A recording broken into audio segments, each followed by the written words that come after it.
Good morning, ladies and gentlemen. Thank you very much for letting us present our research at the Southwest Orthopedic Club. We are looking at delayed presentation of unicompartmental knee replacement dislocations and their outcomes.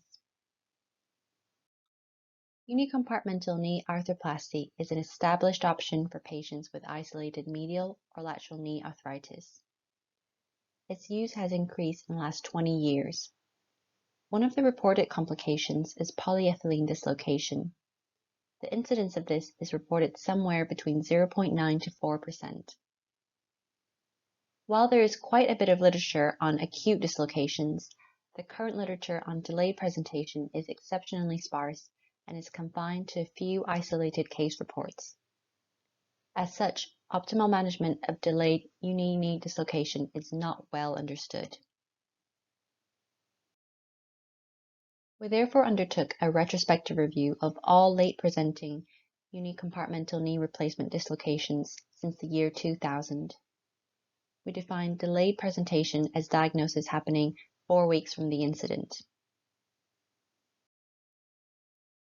We searched our electronic databases for all dislocations following a uni knee replacement using our electronic coding system, and then identified all those who presented 4 weeks after the replacement using medical notes. We found a total of 16 patients. However, 4 patients' clinical details couldn't be found on the electronic records, which left us with a total of 12 cases. 7 patients had a total knee replacement at first revision after their dislocation. Their average time to diagnosis was 17.4 weeks. The main operative findings were metallosis, synovitis, and damaged prosthesis, and none of them required a second revision. 3 patients had a poly exchange at first revision.